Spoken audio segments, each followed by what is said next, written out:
Hello student, this is science के और आज सॉल्यूशन यूनिट का एक नया लेक्चर। और आज के लेक्चर में हम डिस्कस करेंगे एक नया कंसंट्रेशन टर्म नॉर्मेलिटी।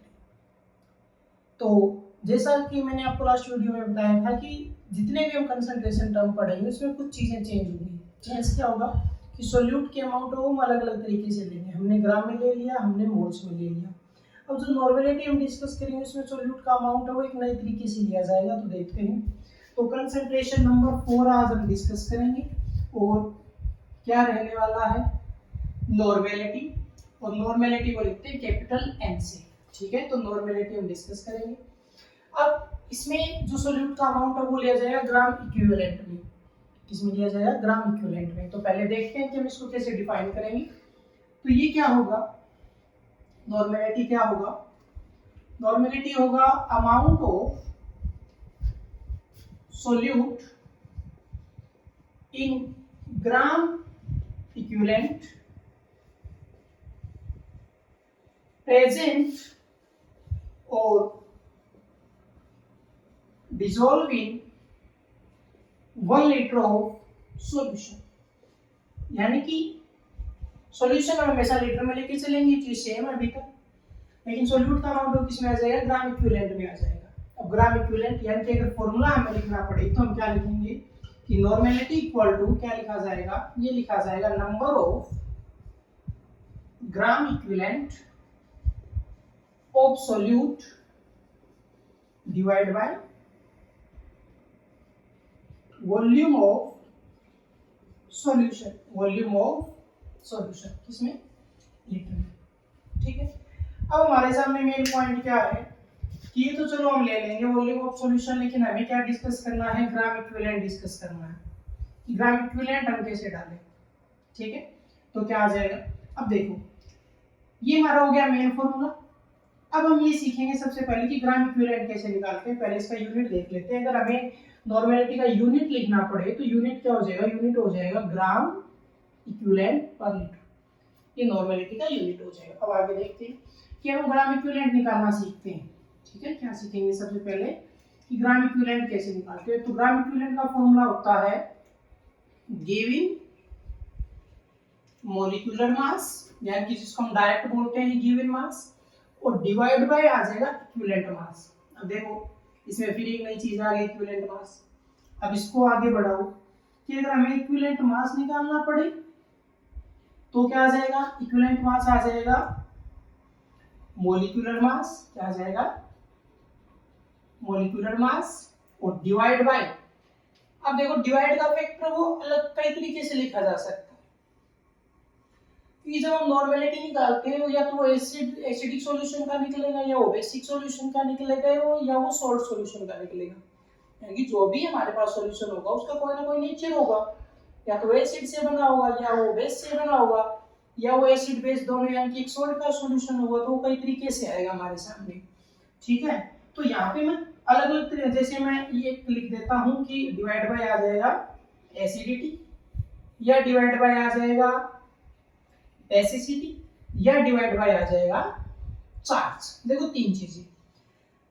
अगर बेसिक सॉल्यूशन हुआ तो एसिडिटी लिया जाएगा, एसिडिक सॉल्यूशन हुआ तो बेसिसिटी लिया जाएगा, और सॉल्ट सॉल्यूशन हुआ तो चार्ज लिया जाएगा। ये हम भी दोबारा सीखेंगे। यानी कि ये यहां तक पहुंचने के लिए हमें यहां से स्टार्टिंग होगी। पहले हम इक्विवेलेंट मास निकालेंगे, इक्विवेलेंट मास निकालने के बाद उसका वैल्यू हम पुट करने के बाद हम ग्राम इक्विवेलेंट निकालेंगे, ग्राम इक्विवेलेंट फिर हम यहाँ पुट करेंगे। ये तो है पूरा डिटेल प्रोसेस, यानी कि लॉन्ग मेथड हो गया ये तो।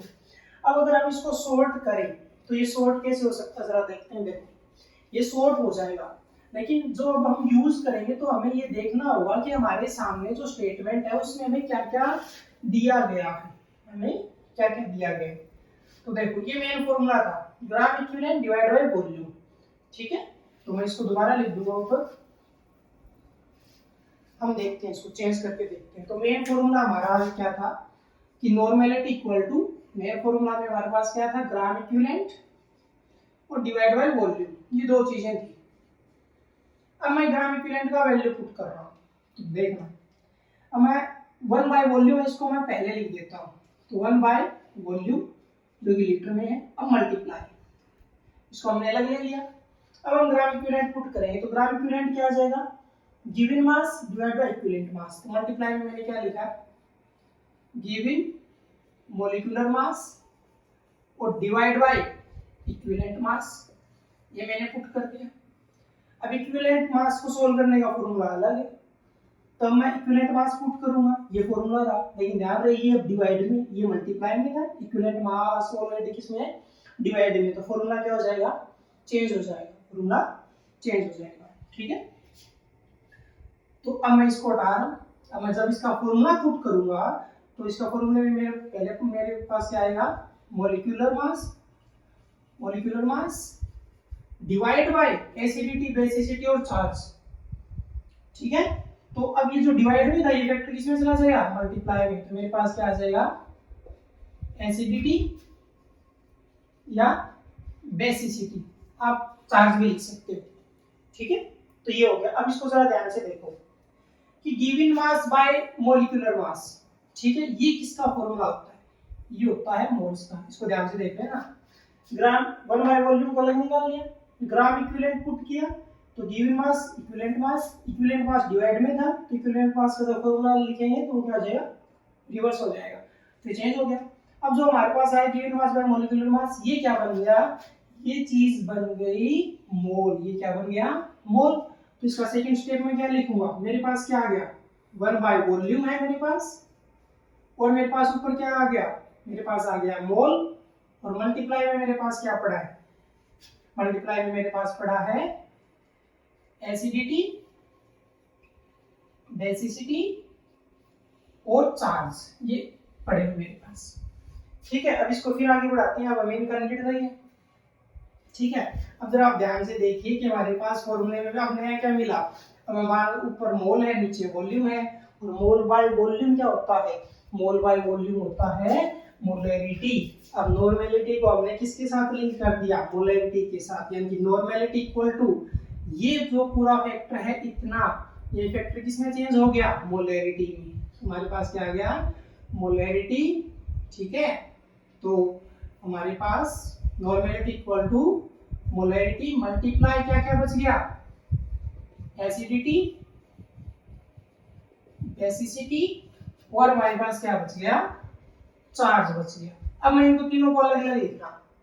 अब अगर देखो, अब अगर हमें निकालना पड़े तो देखो, अब अलग अलग लिखेंगे, उससे पहले चीज और देख लो, ये डिटेल फॉर्मूला, ये सबसे ज्यादा यूज होने वाला है। ठीक है, ये जो फॉर्मूला है हमारे पास, जिसको मैं ये स्टार कर रहा हूँ, ये फॉर्मूला मेन है, इसमें सारी चीजें अलग अलग है, ये सबसे ज्यादा यूज होने वाला है। कि हम यूज कैसे करेंगे हम, given mass, molecular mass, volume और एसिडिटी, बेसिसिटी या चार्ज में से कोई भी एक टर्म, डिपेंड करता है सॉल्यूशन किसका है। तो ये हमारा है मेन फॉर्मूला। ये आ गया शॉर्ट फॉर्मूला, अगर हमें मोलैरिटी दे रखा है तो। अब हम लिखते हैं इनको अलग अलग कैसे। अब अगर हमें निकालना पड़े नॉर्मेलिटी ऑफ एसिड, क्या निकालना पड़े, नॉर्मेलिटी ऑफ एसिड अगर हमें निकालना पड़े तो फॉर्मूला क्या हो जाएगा, मोलैरिटी मल्टीप्लाई बेसिसिटी, क्या हो जाएगा, बेसिसिटी। ये आ गया पहला formula. Second, normality of base, तो वो क्या हो जाएगा, मोलैरिटी मल्टीप्लाई एसिडिटी। और नंबर 3 क्या, नॉर्मेलिटी ऑफ सॉल्ट, तो वो क्या आ जाएगा, मोलैरिटी मल्टीप्लाई चार्ज। अब एक चीज देखो कि सॉल्ट में प्लस और माइनस वो इक्वल होता है, तो जब हम इसमें चार्ज लेंगे तो हमें सिर्फ मैग्नीट्यूड पुट करना है, हमें प्लस माइनस के साइन नहीं लगाने। फॉर एग्जांपल NaCl में +1 और प्लस माइनस है, तो हमें सिर्फ 1 चाहिए, हमें ना प्लस लिखना है ना हमें माइनस लिखना है। तो ये तीन फॉर्मूला आ गए अलग अलग, किससे, कि नॉर्मेलिटी और मोलैरिटी का क्या रिलेशन है। ठीक है, कई बार ऐसा भी लिखा आ सकता है कि normality equal to molarity multiply x। अब ये जो x है ये क्या हो सकता है, एसिडिटी, बेसिसिटी और चार्ज। इस x को कई बार लिख दिया जाता है कि x को जब हम डिफाइन करेंगे तो x का मीनिंग इन तीनों में से कोई एक होगा, वो सॉल्यूशन के अकॉर्डिंग होगा। ठीक है, तो ये नॉर्मेलिटी हो गया। तो मेन फॉर्मूला, ठीक है, हो गया पूरा, नोट कर लीजिए। अब मैं मेन फॉर्मूले दोबारा लिख रहा हूं। ठीक है, जो हमें यूज करनी है, डिपेंड करता है हमें क्या दे रखा है। तो पहला फॉर्मूला कि normality equal to gram equivalent of solute divide by volume of solution. एक next formula normality equal to given mass divide by molecular mass multiply volume और मल्टीप्लाई, ठीक है। चलो मैं इसको x से लिख देता हूँ, मल्टीप्लाई के लिए मैंने डॉट लगा दिया, इसको मैंने x से लिख दिया, और x का मतलब एसिडिटी, बेसिसिटी और चार्ज। और एक लास्ट कि नॉर्मेलिटी इक्वल टू डायरेक्ट क्या मोलैरिटी मल्टीप्लाई x, ये लो मोलैरिटी मल्टीप्लाई x। ये तीन फॉर्मूला आ गए, जो हमें दे रखा है उसके अकॉर्डिंग आप यूज कर लीजिए, ठीक है। तो अब हम देखते हैं क्वेश्चन। अच्छा, उससे पहले एक दो चीजें और बता देता हूँ अगर प्रॉब्लम आए तो। जैसे कि अब एसिडिटी बेसिसिटी का मीनिंग क्या होता है, अगर इसका मीनिंग समझे हम कि इनको हम कैसे डिफाइन कर सकते हैं। जैसे कि अब अगर कोई सॉल्यूशन एसिडिक है, क्या है एसिडिक सॉल्यूशन, यानी कि एसिड से बना हुआ सॉल्यूशन, तो अगर हमें उसका नॉर्मेलिटी निकालना पड़े तो वहां पे हमें क्या लेना पड़ेगा, वहां पे हमें लेना पड़ेगा बेसिसिटी। क्या लेना पड़ेगा, बेसिसिटी। अब आपको पता है कि एसिड और बेस है वो अपोजिट नेचर की होती है। अपोजिट नेचर का मतलब एसिड के पास H+ होता है और बेस के पास OH- होता है। तो जब हम दोनों को मिक्स करते हैं तो सॉल्यूशन एक दूसरे को न्यूट्रल बनाते हैं, मिलके न्यूट्रल बनाते हैं सॉल्यूशन को। कैसे कि H+ है वो OH- से कैंसिल आउट होकर वाटर का प्रिपरेशन होता है, तो वाटर बनता है। यानी कि एसिड सॉल्यूशन का बेसिसिटी लिया जाता है, यानी कि एसिड के पास कितनी पावर है बेस को न्यूट्रलाइज करने की, एसिड का कितना स्ट्रेंथ है बेस को न्यूट्रलाइज करने का, ठीक है।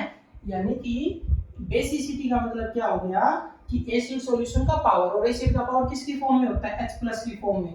तो बेसिसिटी का मतलब क्या हो गया, number of H+ ion which is neutralize the OH- ion. तो इस बेसिसिटी का मतलब नंबर ऑफ H+ आयन, जितने H+ है उसका बेसिसिटी है। जैसे कि मैंने HCl लिखा, अब HCl में एक हाइड्रोजन है, ठीक है, तो उसका कितना आ गया, +1 आ गया बेसिसिटी, यानी कि 1 आ गया, ठीक है। उसके बाद जैसे HNO3 लिखा, तो HNO3 में भी हाइड्रोजन कितना है, 1 है, तो उसका बेसिसिटी भी 1 आ गया, ठीक है।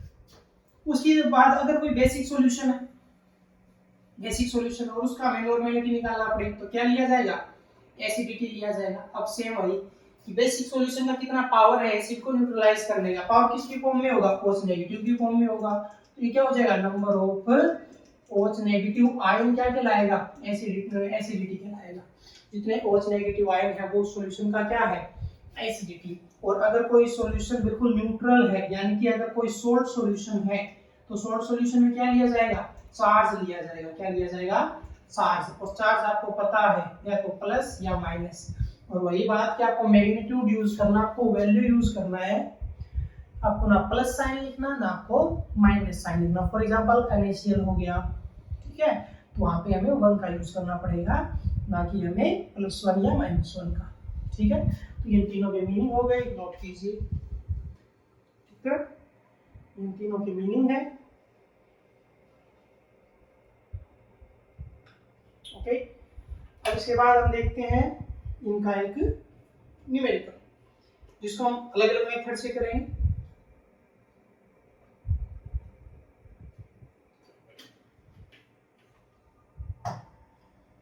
अलग अलग तरीके से करेंगे, पूरा लॉन्ग मेथड भी और शॉर्ट भी। यानी कि हमारा कैलकुलेशन जैसे हम कंफर्टेबल होंगे उस कैलकुलेशन में, कि अगर हमें मोलैरिटी बहुत अच्छे से आता है तो उसको मोलैरिटी की हेल्प से निकाल लेंगे नॉर्मेलिटी को, और अगर हमें अलग अलग चीजें अच्छे से समझ में आती है, गिवन मास, मोलर मास, तो उसको ऐसे निकाल लेंगे, ठीक है।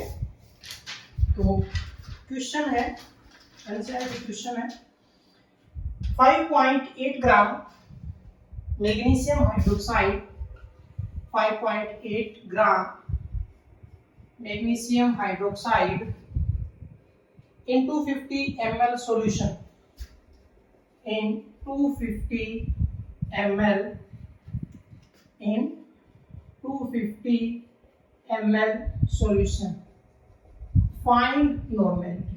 हमें क्या निकालना है? नॉर्मेलिटी निकालना है, ठीक है। तो ये हो गया हमारा क्वेश्चन। अब देखो, इसमें हमारे पास गिवन मास है, मॉलिक्यूलर मास यानी कि मोलर मास हम वो फॉर्मूले से निकालते हैं, हमें सॉल्यूशन दे रखा है। तो हमारे पास तीन मेन फॉर्मूला थे, ठीक है। तो तीनों में से आपको पता है डायरेक्ट अच्छे से यूज कौन सा होता है, तो हम सबसे पहले तो वही यूज करते हैं कि हमारा मेन फॉर्मूला जो पूरा डिटेल में हमने लिखा था वो क्या था? वो मेन फॉर्मूला हमारा था normality equal to given mass divide by molecular mass multiply volume in litre और मल्टीप्लाई, अब मैग्नीशियम हाइड्रोक्साइड आपको पता है एक बेस है, बेस है तो मल्टीप्लाई में क्या आ जाएगा? मल्टीप्लाई में आ जाएगा एसिडिटी। क्या आ जाएगा? एसिडिटी। अब गिवन मास कितना है? 5.8। मोलर मास मैग्नीशियम हाइड्रोक्साइड का मोलर मास कितना आएगा? मैग्नीशियम हाइड्रोक्साइड का अगर मैं मोलर मास कैलकुलेट करूं तो ये क्या है?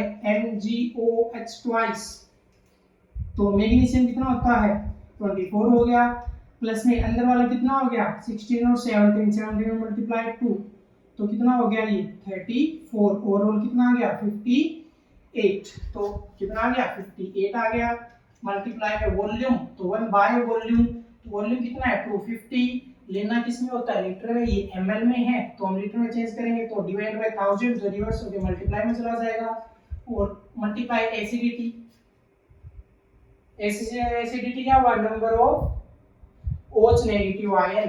तो जब मैग्नीशियम हाइड्रोक्साइड ब्रेक होगा तो ये क्या बनाएगा? Mg2 प्लस और प्लस में 2OH नेगेटिव।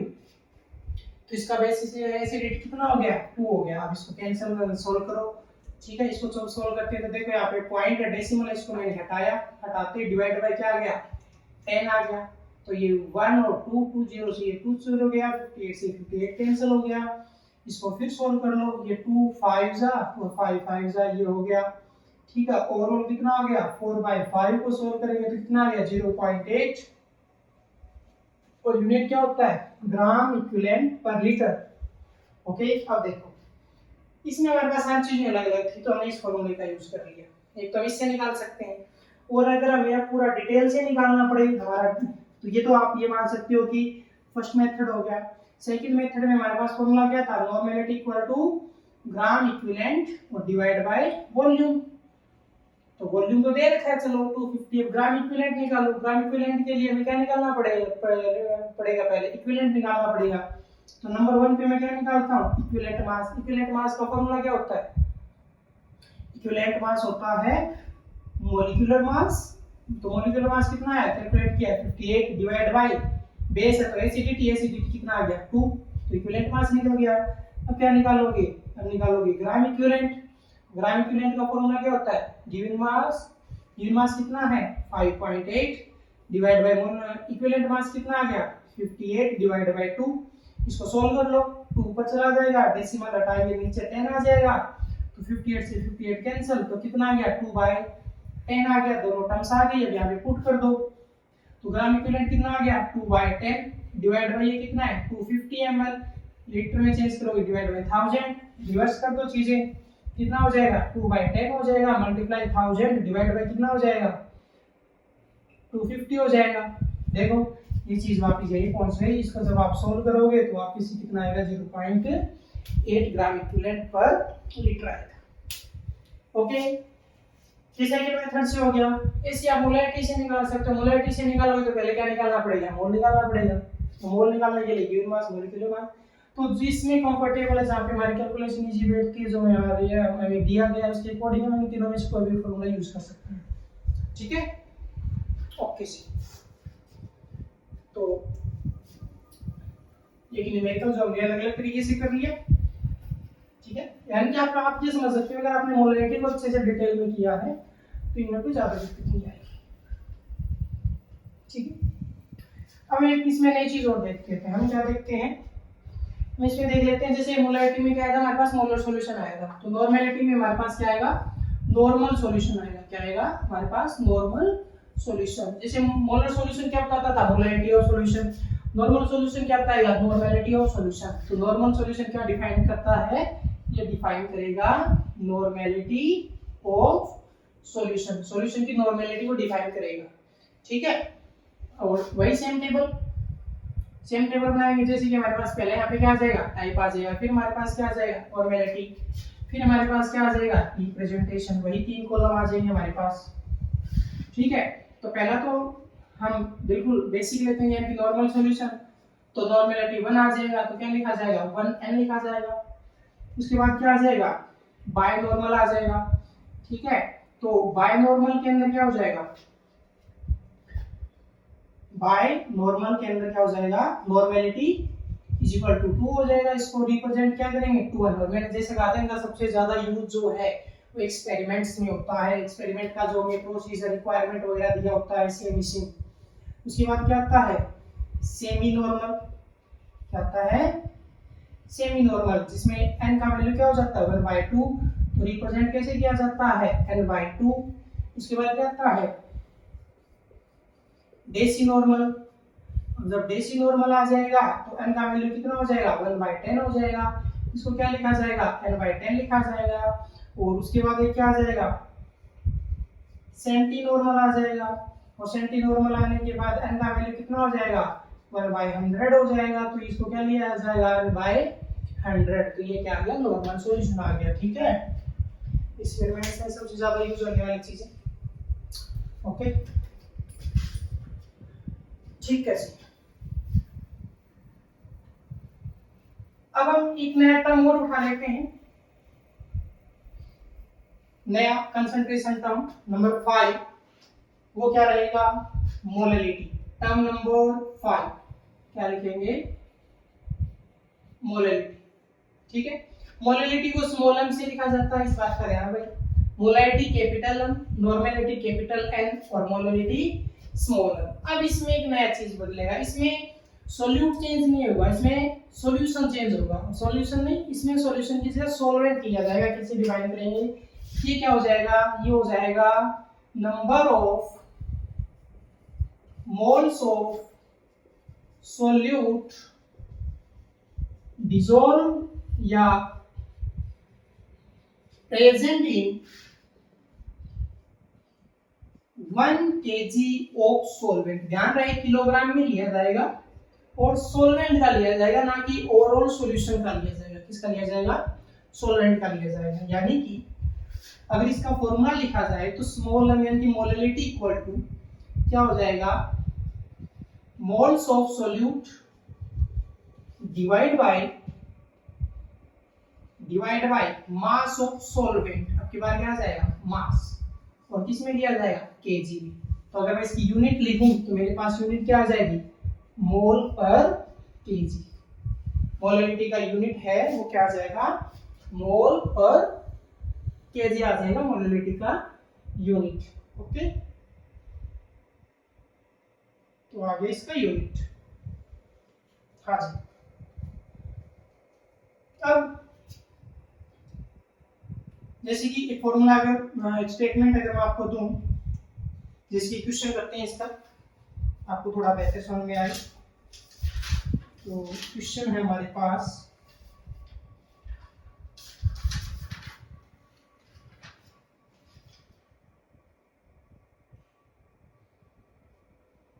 फाइंड मोलैलिटी, यानी कि फाइंड m और if 15% solution of H2SO4 by mass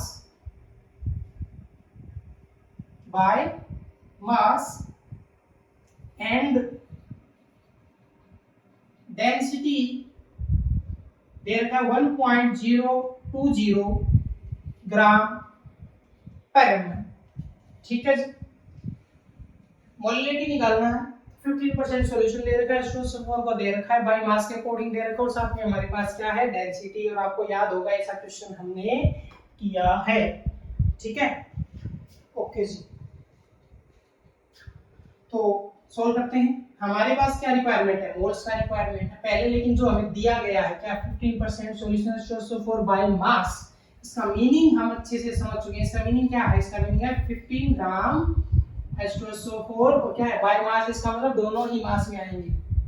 दोनों कौन? सोल्यूट और सॉल्यूशन दोनों ही मास, उसका ग्राम लिया जाएगा। यानी कि 15 ग्राम H2SO4 इन किसमें है? 100 gram of solution, 100 gram of solution में है। तो यहाँ से एक चीज निकाल लो, क्या क्या निकाल लेंगे यहाँ से कि जो सोल्यूट है वो कितना है? 15 ग्राम। जो सोलवेंट है, देखो सॉल्यूशन 100 है तो सोलवेंट पीछे कितना बचा? 85 ग्राम। तुम्हारा रिक्वायरमेंट तो यहीं से पूरा हो गया क्योंकि हमें मोल चाहिए। मोल के लिए गिवन मास तो 15 ग्राम है। मोलिकुलर मास H2SO4 कितना होता है? 98, हम ऑलरेडी निकाल चुके हैं, तो ये हो गया। सॉल्वेंट 85, इसका मतलब डेंसिटी इसमें दे रखा है लेकिन इसमें डेंसिटी का कोई यूज नहीं है, डेंसिटी का यहाँ पे कोई यूज नहीं है।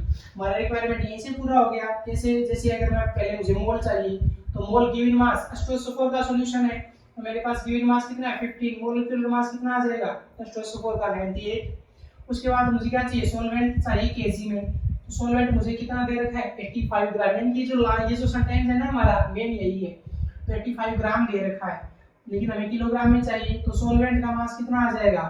85 और डिवाइड बाय कितना हो जाएगा? 1000। और किसमें हो गया? ये केजी में हो गया। अब हम इसको क्या करते हैं? सोल्व करते हैं। तो मोलैलिटी इक्वल टू, सोल्व करो, 15 बाय 98। अब देखो ये फैक्टर डिवाइड में जाएगा क्योंकि सॉल्वेंट है, मास डिवाइड में जाएगा, डिवाइड ऑलरेडी है, ये पूरा चेंज हो जाएगा। यहाँ पे क्या आ जाएगा? 1000 और डिवाइड बाय क्या आ जाएगा? 85 आ जाएगा। ठीक है, ठीक है। इसको आप सोल्व करेंगे, आंसर मैं आपको दे देता हूं और इसका आंसर जो आएगा वो आ जाएगा 1.8। क्या आ जाएगा? 1.8 और यूनिट क्या है? मोल पर केजी। ठीक है, मोल पर केजी आ जाएगा। ठीक है, देखो मोलैलिटी में मोलर आया, नॉर्मेलिटी में नॉर्मल आया। अब यहाँ पे कई बार वो लिख दिया जाता है मोलर सॉल्यूशन। क्या लिख दिया जाता है? मोलर। ठीक है, MOLAR, मोलर सॉल्यूशन। तो ध्यान रखना, किससे जुड़ा होगा? मोलैलिटी से जुड़ा होगा। मोलर वर्ड है वो मोलैलिटी से जुड़ा होगा। ठीक है, तो बचते हैं अब 3 concentration term, mole fraction, mass fraction और ppm। वो हम डिस्कस करते हैं नेक्स्ट लेक्चर के साथ।